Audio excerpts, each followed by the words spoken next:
internet adoption, you know, and whether a whole bunch of users on the network at once, could that slow things down? And obviously, if any slowness occurs, that basically kills the system. But tell you this, the fact that they make this announcement at GDC tells you that the technology is almost here. Like, even if these OnLive people are terribly exaggerating themselves, there's no way they could be, you know, absurdly off from the mark. You know what I'm saying? To come out and say this, and to demo it, and to show people live, you know, random game developers come by and try and play this stuff. And sure, maybe this is like pristine condition, sort of. You know, most people might have a slightly worse experience. I don't know. But to come out and demo the thing for everybody, that means why this company or some other company, the technology is going to be here in 2 or 3 years.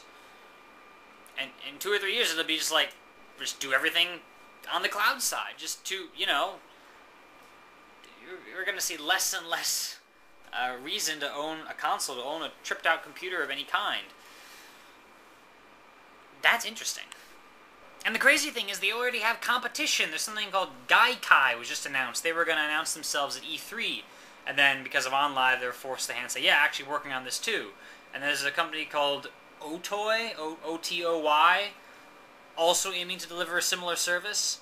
You know, and some people saying, look, there was a console thing called the Phantom that was supposed to, you know, offer all this stuff, and that never happened, and, you know, what if this is just the same sort of thing?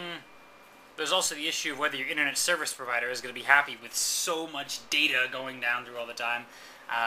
You know, there's certain ISPs that have started putting caps on the thing. You have to, you know, you can only get so many gigabytes downloaded or uploaded or whatnot.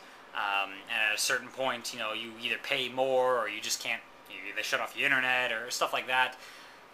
That's a concern, but caps, at least, you know, the widely adopted ones so far, aren't enough to mess with this. You'd have to play like 12 hours a day, 20 days straight in order to hit like the Comcast standard cap, I think. And furthermore, you know, we keep inventing more internet technology. We're going to have, you know, higher rates of bandwidth. So again, in a few years, maybe it'll fix all that. And another great thing for game developers is that they don't need to worry about multiple systems and platforms anymore. I mean, there's already multiple consoles, and a lot of games these days are, you know, for 2 or 3 consoles. And then there's computers and all the different configurations you can possibly have that way, and that just gets annoying for everyone involved. Both the developers who have to code it that way, and the users on the other end, like, oh wait, my particular graphics card has a problem, yada yada. If everything is on a central server someplace else, you can design it just to run there. And furthermore, according to the OnLive people, it's really easy to convert from anything that, you know, all the current systems to just running on their system. And so then, from then on, you just need to, you know, basically make a game that works on one console. It'll now work on all consoles and all computers and everything. Wow. And, you know, this is going to be a whole big boon for Linux at some point. At the moment, OnLive only works on Windows and Mac. But, you know, at some point, when we're working on a browser plugin, if that's all you need, it's not going to be that long, I can't imagine, until someone figures how to make that work on Linux. And suddenly, on Ubuntu, I can play flipping Crysis.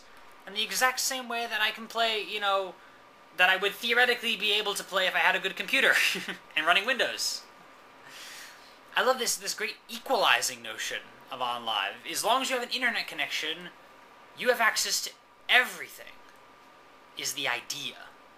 And just think of all the more stuff you could have access to. If they can do video games, I would have asked this if I had been at their conference. I'd be like, hey, you guys like putting on movies? Because that would be trivial. I mean, there's no, like, you know, calculations to do. Just send the person the movie. Imagine, you know, just clicking on your OnLive thing. In addition to all sorts of games, there's also, like, every movie ever immediately available. And every TV show while we're at it. And every, you know, one of their major corporate sponsors, funders, is Warner Brothers. If I were Warner Brothers, I'd say, hey guys, we're going to have this OnLive thing. They said they're going to be doing a beta test for the remainder of this year, and then they'll launch this thing in winter. How about, as a sweetener, Warner Brothers puts out, I don't know, take a dozen random movies. Put those up, available freely, you know, for a limited time, I don't know, on OnLive.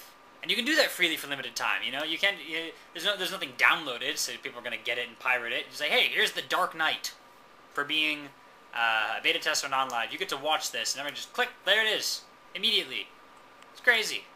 And they're already bragging about all these other features they've got. They've got like brag clips. You can record any given random like 15 seconds of stuff.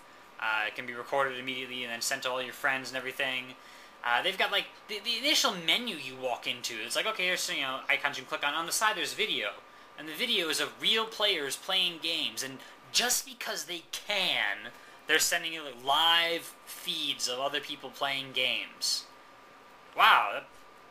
So I guess video must be trivial for you people. Like, you've invented such great compression, you can just zap it in, from several sources at once. And it's like, oh, that's fine by our servers. Yeah, we can handle it. Imagine how there'd be no patching. There'd be no fixing of bugs on everything. If there's a bug in the game, you've come up with one fix for it. Suddenly everyone has that fix. If people are cheating in a certain way, we'll do whatever mechanism we need there, and then boom, everyone has subjected to that same code. That's interesting. So I'll give you, it may be, 2 or 3 years before this just starts to catch on. But we've been experimenting with online delivery for a while.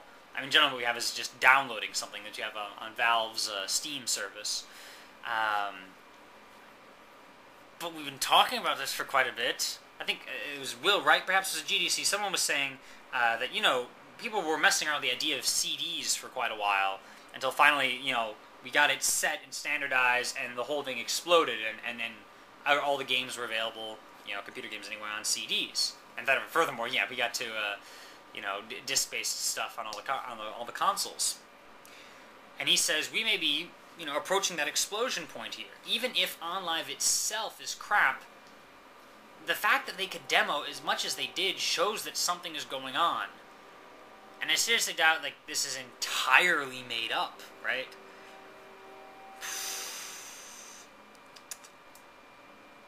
It's a very interesting idea.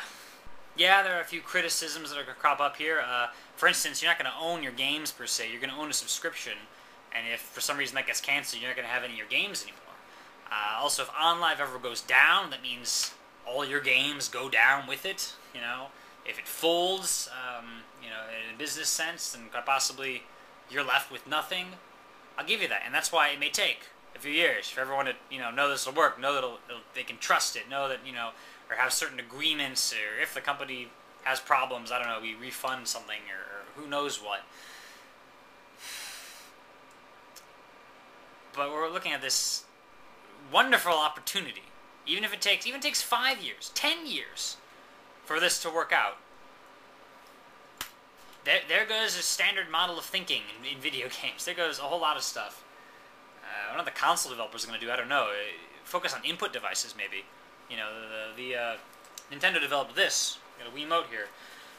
And develop more stuff like that the OnLive people don't do by themselves. That could be cool. But you're not going to get very far developing chips. Not in 10 years anyway. 10 years, yeah. No point. You're going to get everyone to have the internet. Or a whole lot of people anyway have internet. Consoles could move out to other markets that have less internet adoption. It's quite possible.